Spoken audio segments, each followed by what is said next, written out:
Olá, graça e paz a todos. Esse é o 11º vídeo da série Guerra das Vozes na Prática e é a parte 3. Foi dividido em 3 partes para ficar mais didático e o vídeo não ficar muito longo, onde estamos analisando aí um vídeo do pastor Eleazar Domini. Se você não assistiu os 2 primeiros, sugiro que assista, senão você vai perder o fio da meada, o que já foi falado nos 2 primeiros vídeos, tá certo? Então, não assista esse vídeo se você ainda não assistiu a parte 11.1 e 11.2, tá bom? Porque nesse vídeo aqui vamos apenas vamos complementar aí com alguns textos de Ellen White,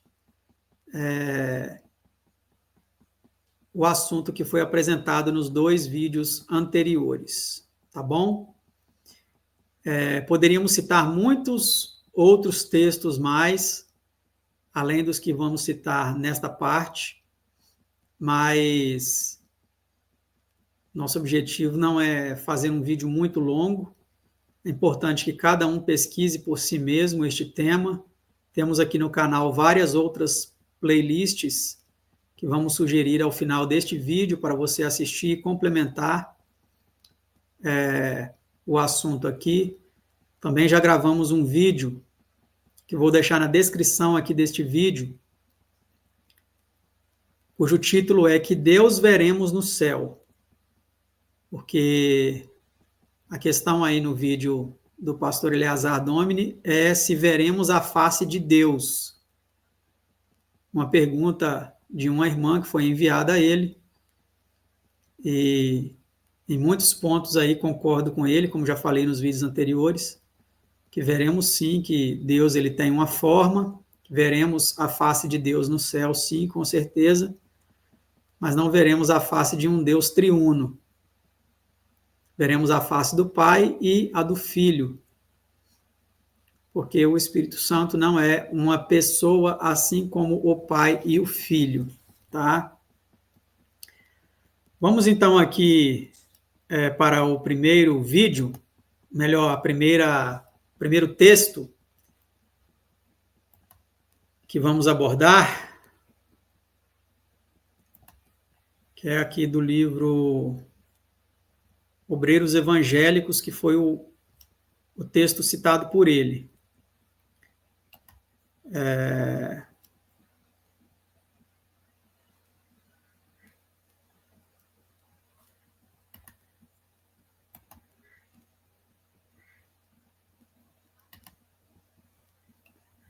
Eu acho que eu coloquei o texto errado aqui.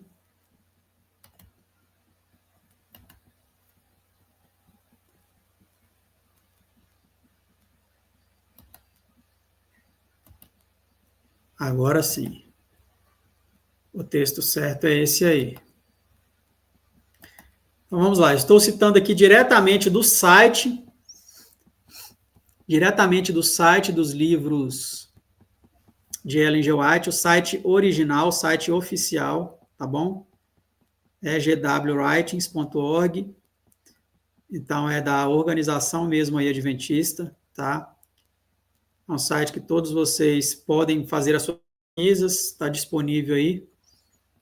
E esse vídeo foi o texto citado por ele, pelo pastor Eleazar Domini, onde a senhora White fala aqui que os redimidos, né, vão se encontrar com aqueles que colaboraram pela sua salvação. E aí eu quero destacar apenas essa parte aqui, ó. Tu deixaste teu lar confortável e vieste ajudar-me a encontrar a Jesus e a crer nele como o único Deus verdadeiro. Tá? Então, ele destacou essa parte aí e usou isso daí para falar contra os antitrinitarianos. Tá? Então, como um antitrinitariano, quero fazer aí, já através deste terceiro vídeo, desta terceira parte, a refutação ao que o Eleazar Domini disse, usando esse texto aí. Então, eu quero mostrar para vocês aqui um texto do mesmo livro. Vou colocar na tela aí para vocês um texto do mesmo livro, Obreiros Evangélicos. Tá bom? Prestem bem atenção nesse texto aí. Página 437, parágrafo 3. E o título deste capítulo aqui é o Exame para o Ministério. Quais são as qualificações para a pessoa ingressar no ministério como um pastor? Vocês podem ler todo o capítulo depois, se quiserem, tá bom? O meu objetivo aqui também não é dizer que o Eleazar Domini está desqualificado para o ministério. Isso daí cabe às pessoas que o admitiram na Igreja Adventista do Sétimo Dia avaliarem. O meu papel aqui não é esse, porque eu não é o meu papel qualificar ou desqualificar alguém, até mesmo porque eu não participo como líder da organização para selecionar pastores, tá bom? O que eu quero mostrar para vocês é dentro do contexto que foi citado por ele, de se veremos a face de Deus, e que Deus que nós vamos ver a face lá no céu. Se é um Deus trino, ou se é o Deus Pai, e é o seu Filho Jesus Cristo. Então, aqui na página 437, parágrafo 2, diz assim, pouco se tem feito quanto a examinar ministros, e por essa mesma razão as igrejas têm recebido serviços de homens não convertidos, ineficientes, que têm acalentado o povo para adormecer em lugar de o despertar, para zelo e atividade maiores na causa de Deus. Há ministros que vêm ao culto de oração e dizem sempre as mesmas velhas orações sem vida. Pregam os mesmos discursos secos de semana a semana, de mês a mês. Não tem nada de novo e inspirador a apresentar à sua congregação. E isso é uma demonstração de que não são participantes da natureza divina. Cristo não está habitando no coração pela fé. Tá? Isso aqui não é uma indireta para o pastor Eleazar Domini, eu quero deixar muito bem claro isso daqui, porque eu não conheço a forma dele atuar como pastor, então eu não posso falar nada a esse respeito, tá? Eu não sei como é a vida de oração dele, eu não sei como são os sermões que ele prega nos templos, nem sei se ele é um pastor que cuida de uma igreja, de uma membresia, não posso dizer, tá? Então, quero deixar já isso aqui bem claro para não acharem que eu estou atacando ao pastor Eleazar Domini. Eu estou apenas aqui contestando o seu ensino, baseado no que está escrito, tanto na Bíblia, que foi mostrado no vídeo anterior, em alguns versos, existem muitos outros, tá? Não é a minha pretensão aqui esgotar o assunto, porque nem é possível, o assunto é amplo, e é necessário estudar muito mais do que o que apenas foi apresentado no vídeo anterior, mas estou aqui apenas para fazer o contraponto à fala dele, tá? Então, aqui eu quero que vocês notem aqui bem essa parte que está destacada aqui, a página 437, o parágrafo 3. Notem bem o que está escrito aí. Os que professam guardar e ensinar a santa lei de Deus e, todavia, estão continuamente a transgredi-la, note que Ellen White estava dizendo isso para o ministério adventista do sétimo dia, tá bom? O capítulo aí está falando para o pastorado, está falando para a liderança, tá bom? Os que professam guardar e ensinar a santa lei de Deus e, todavia, estão continuamente a transgredi-la, são pedras de tropeço, tanto aos pecadores como aos crentes na verdade. A maneira frouxa, negligente em que eles consideram a lei de Jeová e o dom de seu filho é um insulto a Deus. Então, o que fica muito bem claro aqui para nós? Que Ellen White considerava a lei de Jeová, os mandamentos, que são tão enfatizados pela organização e pela liderança adventista do sétimo dia, mas eles não acreditam que esses mandamentos são a lei de Jeová. Eles acreditam que esses mandamentos são os mandamentos de um Deus triuno. tá? Eles acreditam que Jeová é um ser triuno. Tem até um hino onde eles cantam, né? Deus, Jeová, triuno. E isso é uma incoerência para falar no mínimo e uma blasfêmia para falar no máximo, tá certo? Então aqui ela deixa muito bem claro que a maneira frouxa, negligente em que eles consideram a lei de Jeová e o dom de seu filho é um insulto a Deus. Tá? A única maneira por que podemos corrigir esse espalhado erro é examinar atentamente todo aquele que quer se tornar um ensinador da palavra. Aqueles sobre quem repousa essa responsabilidade devem se informar de sua história, desde a época em que professou crer na verdade. Então, olha como deve ser minuciosa a análise para aqueles que vão ingressar no ministério, segundo aqui a mensageira do Senhor, né? Então, se eles já estão falhando por aqui, ó, a maneira frouxa com eles consideram a lei de Jeová e o dom de seu filho, e aqui nós poderíamos fazer um vídeo analisando só os mandamentos e como a organização adventista está ensinando de forma errada os mandamentos, na prática, com exemplos práticos, poderíamos fazer um vídeo aqui muito longo falando sobre isso, tá bom? Mas não vem ao caso, não é o momento aqui agora. Então, se eles já estão falhando aqui logo no início, considerando a lei como sendo a lei de um Deus triuno, né? Quem dirá o restante? Aqueles sobre quem repousa essa responsabilidade, que não é minha, eu não fui incumbido, porque nem pastor eu sou e nunca fui. Aqueles sobre quem repousa essa responsabilidade de selecionar os pastores devem se informar de sua história desde a época em que professou crer na verdade.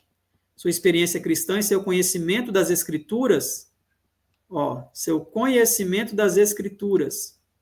A maneira por que observa a verdade presente, tudo deve ser compreendido. Qual que era a verdade presente na época que Ellen White escreveu isso aqui? Com certeza não era de uma trindade. E isso aqui é falar sério, pastor. É uma fala muito séria.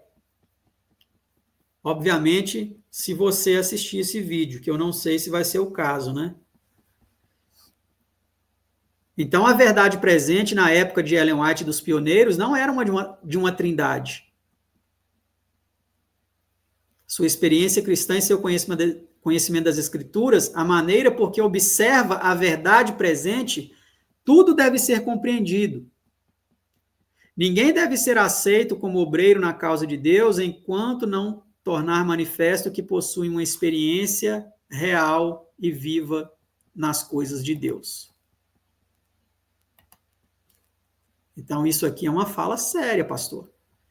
Mas não é meramente de um homem, porque sou um servo inútil. Como diz em Lucas 17, verso 10, todas as vezes que fizerdes tudo o que vos for mandado, dizeis, somos servos inúteis, porque fizemos apenas o que devíamos fazer. Então, essa fala séria aqui, pastor Eleazar e todos os demais que estão acompanhando essa transmissão, esse vídeo, essa refutação, essa fala séria não é desse servo inútil. É do está escrito. É do que está escrito aqui, na publicação oficial da igreja. E, para quem acredita, né? Porque tem alguns adventistas que não acreditam, provenientes da pena inspirada. Tá certo? Vamos ver mais alguns detalhes aí a respeito da pena inspirada e dessa questão aí da face de Deus que veremos no céu e da face de Cristo. Aqui neste livro, Primeiros Escritos, Antes desse texto aqui, eu quero mostrar para vocês um outro texto do livro de Atos. Porque no texto do Obreiros Evangélicos que o pastor citou, ele disse que as pessoas, os pagãos, né, agradeceriam os que participaram, foram de outras terras para pregar a Jesus sobre eles como o único Deus verdadeiro, né?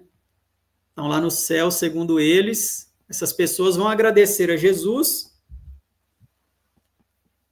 agradecer também aos que pregaram a Cristo, né? Como o único Deus verdadeiro. Vamos ver então se é assim, né? No livro de Atos aqui, nós lemos assim: em comparação com os milhões do mundo, o povo de Deus será, como tem sido sempre, um pequeno rebanho. Como diz em Lucas 12, 31 a 32, né? Não temais ao pequeno rebanho, porque ao Pai agradou dar-vos o reino. Mas se permanecerem na verdade, como revelado em sua palavra, Deus será seu refúgio, permanecerão sobre o amplo abrigo da onipotência. Que onipotência é essa? É um Deus triuno? São 3 seres que são onipotentes, oniscientes e onipresentes? Vamos continuar lendo. Deus é sempre a maioria. Quando o som da última trombeta penetrar a prisão dos mortos e os justos saírem triunfantes, exclamando: onde está a morte, o teu aguilhão? Onde está o inferno, a tua vitória? 1 Coríntios 15, 55. Para permanecerem, então, com quem? Com quem eles vão permanecer? Com Deus triuno? Ou com Jesus como o único Deus verdadeiro? Não. Para permanecerem, então, com Deus, com Cristo, com os anjos e com os leais e fiéis de todos os tempos. Os filhos de Deus, então, serão a grande maioria. Até porque os ímpios nem minoria serão, pois eles serão eliminados. Né? Então, é importante nós percebermos que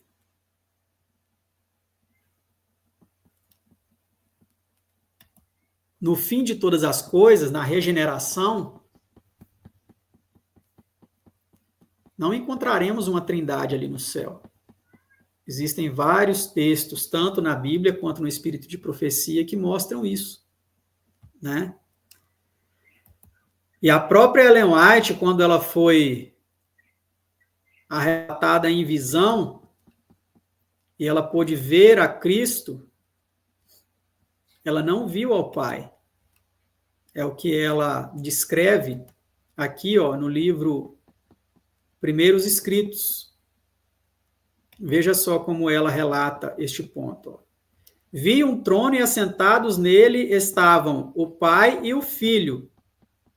Então não tinha uma trindade ali. Muitos falam assim, é porque o Espírito Santo está aqui na Terra. Mas no texto anterior que a gente viu, na regeneração, após a ressurreição, os justos vão estar com o Pai, com o Filho, com os anjos e com os remidos de todos os tempos. Né? Então, isso é independente se nessa época aqui o Espírito Santo estava na Terra ou não. Porque tem a questão também de que Espírito Santo, né, nós estamos falando. Vamos aqui ver a continuação, então. Contemplei o semblante de Jesus. Então, olha só, a própria Ellen White em visão, né? Vi um trono e assentados nele estavam o Pai e o Filho. Contemplei o semblante de Jesus e admirei sua adorável pessoa. Então, ela pôde admirar a adorável pessoa de Cristo. Agora, olha o que ela relata. Ó, não pude contemplar a pessoa do Pai, pois uma nuvem de gloriosa luz o cobria. Mas ela discerniu que ali tinha o Pai e o Filho. Só que a pessoa do Pai ela não pôde contemplar. E ela diz, ó, perguntei a Jesus se seu Pai tinha a forma dele. Então, ambos têm uma forma.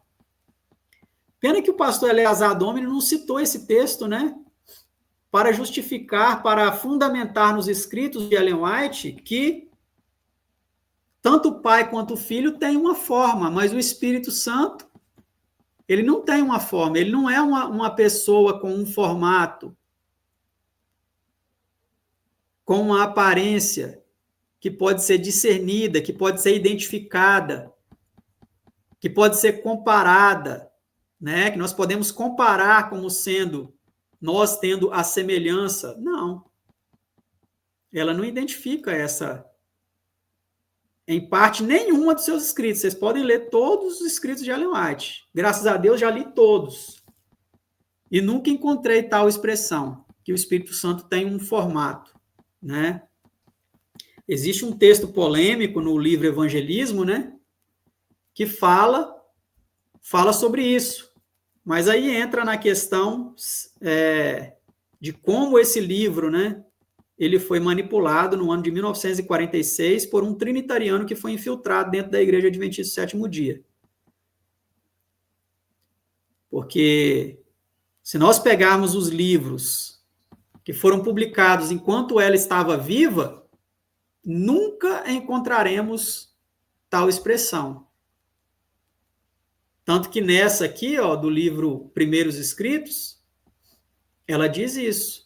Em vários outros livros, como veremos aqui, e como vocês podem notar aí também em outras séries no canal, né? A série Israel Antiga e Moderna e outras séries. Então, perguntei a Jesus se seu pai tinha a forma dele. E olha o que Jesus respondeu. Jesus disse que sim, mas eu não poderia contemplá-lo, pois disse, se uma vez contemplares a glória de sua pessoa, deixarás de existir. Note que foi o mesmo que aconteceu com quem? Foi o mesmo que aconteceu com Moisés. No capítulo 33 de Êxodo, isso fica muito bem claro. No verso 11, diz que Moisés contemplava a face do Senhor, conversava com o Senhor face a face, como qualquer um conversa com seu amigo. E mais lá para o final do capítulo, Moisés pede para ver a glória de Deus, a face de Deus, e Deus disse que ele não poderia ver a sua face. Ele viu Deus apenas pelas costas. Foi o que passou mais perto de ver a Deus, né? Foi Moisés. Viu pelas costas.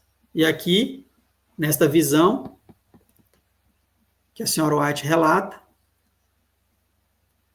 fica muito bem claro que ambos têm uma aparência, que ela viu a adorável pessoa de Cristo, mas não pôde ver a aparência do Pai. Que ela ainda diz que Jesus respondeu a ela, né? Pois ela perguntei se a Jesus se seu pai tinha a forma dele. E Jesus disse que sim, mas ela não poderia contemplar. Então, um texto mais claro do que esse, e que infelizmente não foi citado pelo Eleazar Domini, eu creio que não existe, né? Vamos agora para o próximo, História da Redenção. História da Redenção, baseado no capítulo 1 de Gênesis, porque eles gostam de interpretar o façamos o homem à nossa imagem como sendo ali uma trindade. Mas vemos aqui que ela fala claramente que quem estava ali era o pai e o filho. Ó. Pai e filho empenharam-se na grandiosa e poderosa obra que tinham planejado a criação do mundo. Não vou ler o texto todo, vocês podem ler depois, vou deixar os links, todos os links aí estão na descrição do vídeo. Depois que a terra foi criada com sua vida animal, o pai e o filho levaram a cabo seu propósito planejado antes da queda de Satanás, de fazer o homem à sua própria imagem. E eles tinham operado juntos na criação da terra, de cada ser vivente sobre ela. E agora, disse Deus a quem? A Jesus e ao Espírito Santo? Não. Disse Deus a seu filho, façamos o homem à nossa imagem. Então, a imagem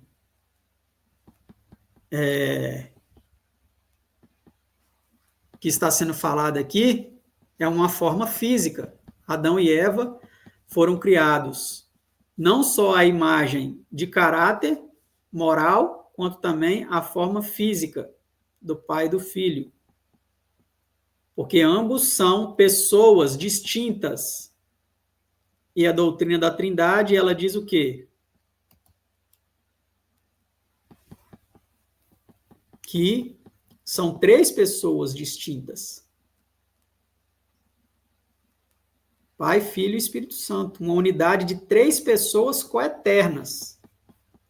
É isso que é a doutrina ensinada pela organização adventista moderna, mas não a igreja que foi fundada por Deus, usando Ellen White, Tiago White, José Bates, J.N. Andrews, e todos esses homens aí que não acreditavam em tal doutrina, em tal ensino.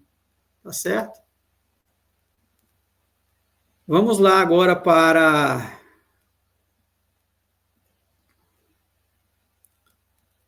o texto aqui de Conselhos aos Idosos.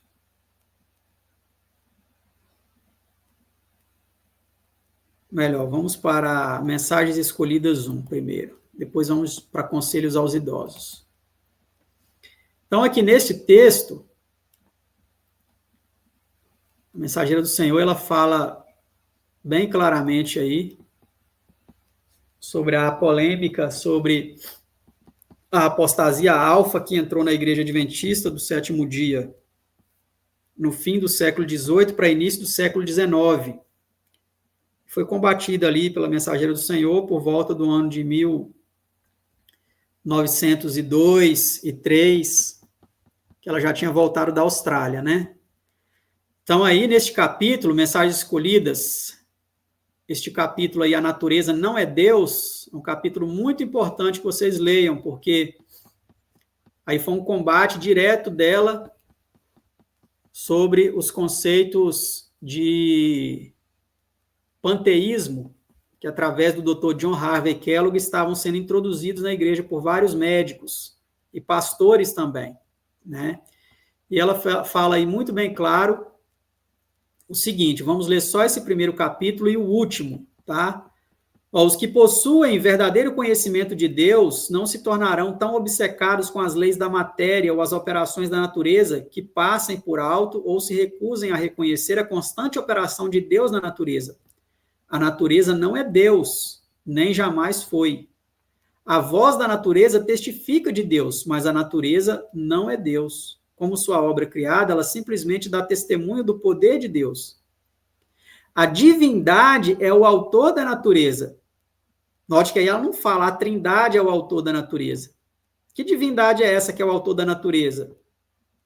Que vimos no texto anterior do História da Redenção, Pai e Filho, trabalhando na criação da natureza e do homem, da humanidade, do homem e da mulher. Ela vai complementar aqui nessa parte que está em destaque. Ó. O mundo natural não tem em si poder algum, senão que Deus lhe supre. Existe um Deus pessoal, não é 3. E ela especifica que Deus é esse, o Pai. Existe um Cristo pessoal, o Filho. Então, isso aí fica muito bem claro, né? Agora vamos aqui para o último parágrafo. Ó. Os que pensam poder obter um conhecimento de Deus à margem de seu representante, a quem a palavra declara ser a expressa imagem de sua pessoa, Hebreus 1:3, terão de tornar-se loucos em sua própria estima. Olha isso, antes de ser sábios. É impossível alcançar um perfeito conhecimento de Deus da natureza tão somente, pois a natureza mesma é imperfeita. Essa imperfeição não pode representar a Deus, como muitos aí usam exemplos da natureza para tentar explicar o Deus triuno. Ah, Deus é como a água, no estado sólido, líquido e gasoso, mas os 3 é a água. Deus é como o ovo tem a clara, a gema e a casca, mas é tudo ovo, né? Tem muitos que gostam de usar essas expressões, mas elas são imperfeitas para representar a Deus. Não pode revelar o caráter de Deus em sua perfeição moral, mas Cristo veio ao mundo como um salvador pessoal. Representou um Deus pessoal. Como salvador pessoal, olha só, gente, isso aqui é muito sério. Cristo veio ao mundo como um salvador pessoal. Ele veio aqui para fazer o quê? Representar um Deus pessoal, o Pai, que ela citou aqui em cima. Ó. Existe um Deus pessoal, o Pai. Existe um Cristo pessoal, o Filho. Então, isso aqui ela está combatendo o cerne do pensamento, da maior parte do pensamento de muitos cristãos, que diz que Deus é espírito. Logo, ele não é uma pessoa. Vocês estão entendendo a gravidade que é isso daqui? Vocês estão entendendo a gravidade que é isso daqui? Ah, Deus é espírito. Logo, ele não tem forma como nós. Isso é praticar o antropomorfismo, da forma a Deus de coisas criadas. Não. Também discordo completamente, assim como Eleazar Domini.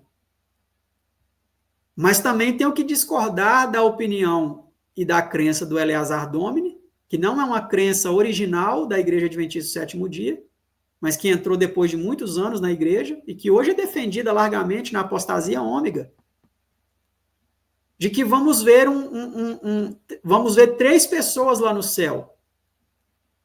Não posso escutar isso sem protestar. Não posso escutar sem protestar. Porque isso não é bíblico e nem no testemunho amplo. No testemunho amplo dos escritos, publicados aí, vendidos até hoje pela igreja.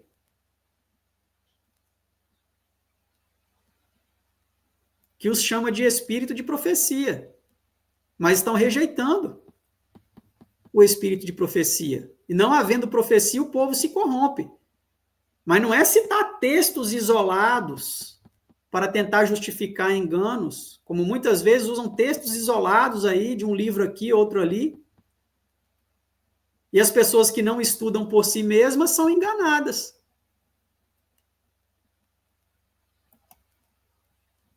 Então, isso aqui ficou muito claro para nós. Mas muito claro, claro como o sol do meio-dia sem nuvens.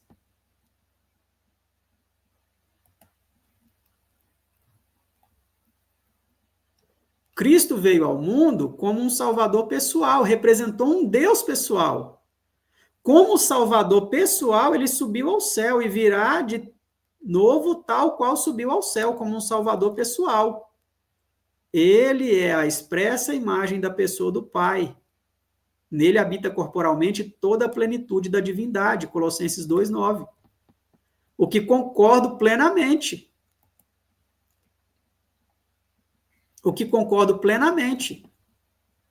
Que Cristo é um ser divino humano. O único ser divino humano. O Pai é apenas divino. Tá certo? Então, para maiores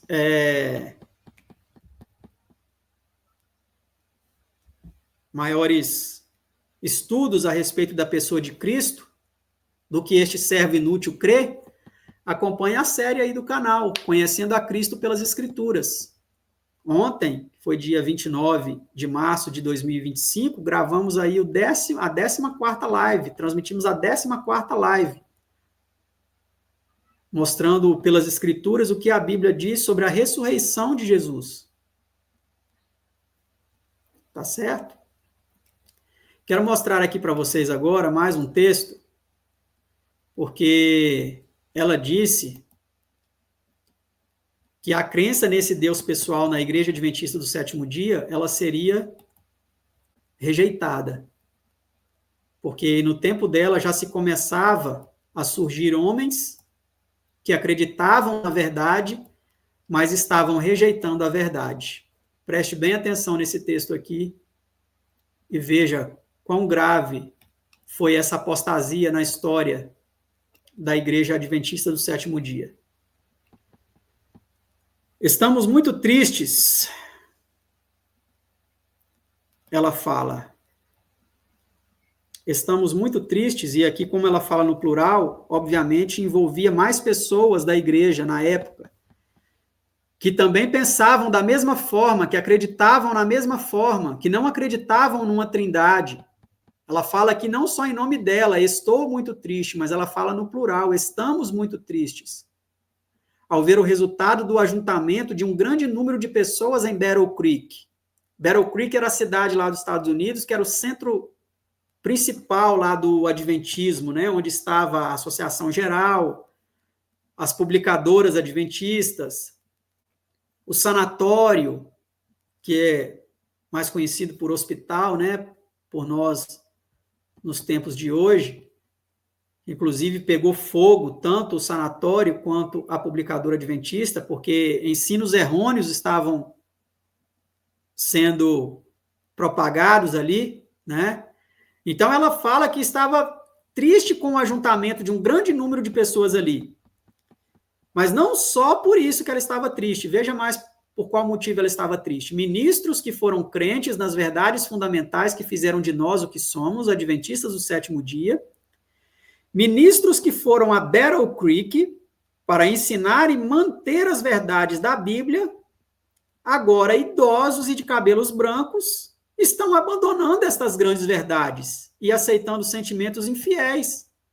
Olha que triste isso, irmãos, que estava acontecendo enquanto ela estava viva. E olha aí o ano, a data, 1906, em franca apostasia alfa. Em franca apostasia alfa. E ela continua dizendo: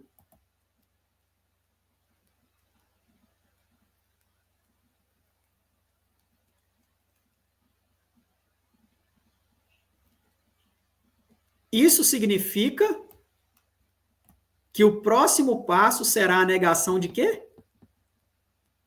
A negação de um Deus pessoal.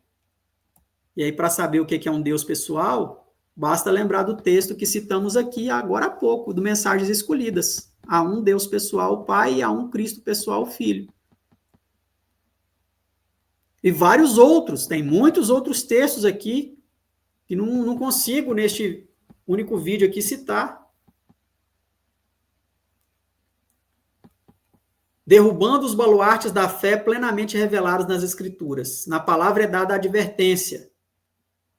Alguns apostatarão da fé por obedecerem a espíritos enganadores e ensinos de demônios. 1 Timóteo 4, verso 1, carta 208 do ano de 1906. Então, a 208ª carta que ela escreveu nesse ano aí, ó, ela falou sobre este problema que estava acontecendo na Igreja Adventista do Sétimo Dia. E é importante destacar aqui que ela fala, ó, ministros que foram crentes em quê? Nas verdades fundamentais, que entre elas não estava a Trindade, porque foi entrar na igreja só no ano de 1931, ou seja, 15 anos após a morte de Ellen White, ou 16 anos. Verdades fundamentais que fizeram de nós o que somos, adventistas do sétimo dia. Eles foram crentes nessas verdades. Então, que doutrinas fundamentais nas quais eles foram crentes que eles estavam agora rejeitando? Se você subir aqui um pouco, você vai perceber que ela fala da doutrina do santuário, ó. Ela cita um homem aqui, ó, o irmão G.C. Tenney, e diz para ele claramente, ó, você tem se desviado da verdade, mais do que está percebendo. E o contato com homens de Battle Creek lhe tem sido de grande dano, à luz de sua experiência passada está se enfraquecendo. Fiquei surpreso e triste ao ler alguns dos seus artigos no Medical Missionary, missionário médico, especialmente os que dizem respeito ao tema do santuário. Tá vendo? O tema aqui era o santuário. Esses artigos mostram que o irmão está se afastando da fé. Ajudou a confundir a compreensão do nosso povo. A compreensão correta do ministério no santuário celestial é o fundamento de nossa fé. Se tivesse se mantido distante da influência sedutora que Satanás está exercendo no tempo presente em Battle Creek, estaria ainda em terreno vantajoso. Só que ele não se afastou, né? Ele se filiou a homens influentes da igreja naquela época, o Dr. Kellogg e tantos outros pastores, e começou até a escrever nas publicações da igreja ensinos errôneos a respeito do santuário. E ela disse qual que seria a consequência disso. Ainda não tinha acontecido naquela época. Porque ela fala aqui, ó, que esses homens, ministros, pastores, que acreditavam nas doutrinas, nas verdades fundamentais que tinham sido entregues a essa igreja. E você precisa estudar quais eram essas doutrinas. Temos aí a série Quem são os verdadeiros adventistas do sétimo dia, e a série Israel Antiga e Moderna. As playlists estão aí no canal, você pode pesquisar e se aprofundar para saber quais eram essas verdades fundamentais.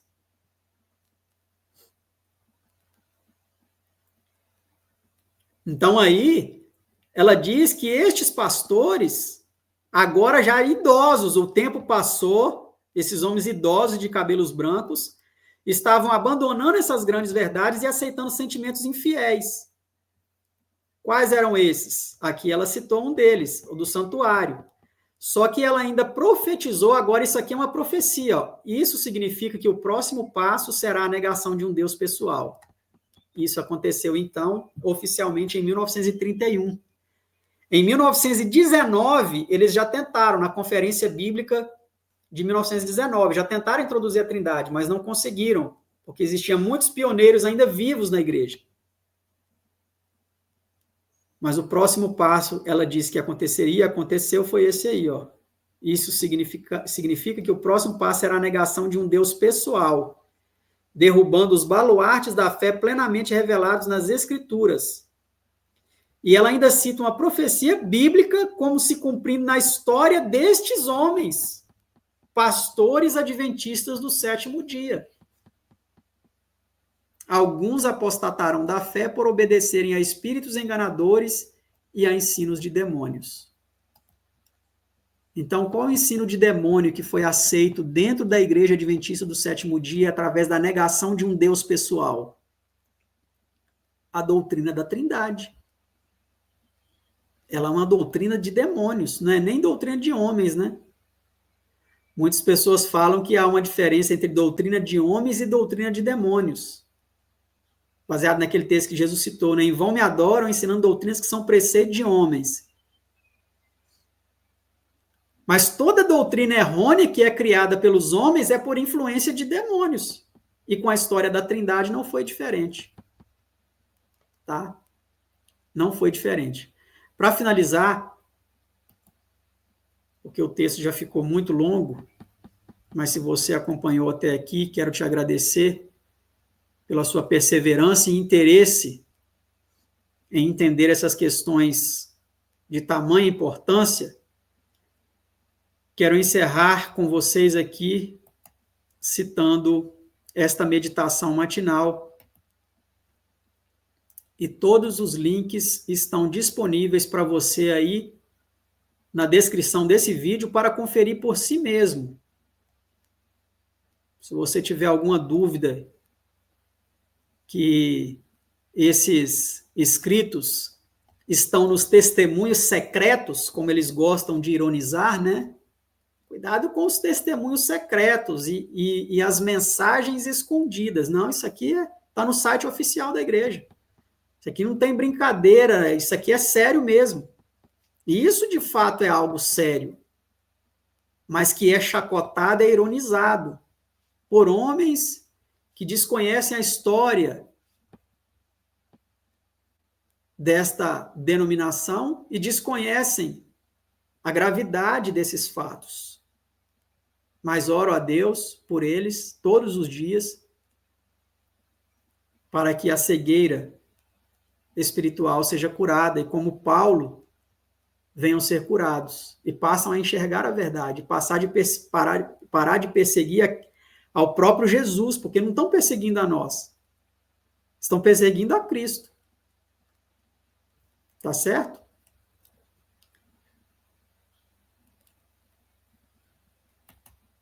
Os textos, então, estarão disponíveis aí para você. Estão disponíveis, né, para você aí na descrição. Você pode conferir por si mesmo, não só esse, como muitos outros que temos apresentado aqui neste canal. Então, vamos ver aqui um pouco mais sobre a face de qual Deus veremos no céu, né? Anjos acompanhantes, 23 de fevereiro, na meditação aqui, olhando para o alto.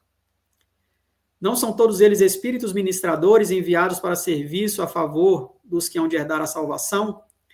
Os anjos que estão sempre a contemplar a face do Pai no céu prefeririam permanecer perto dele, ao seu lado, mas o Senhor concede a todo anjo sua obra pelo mundo caído.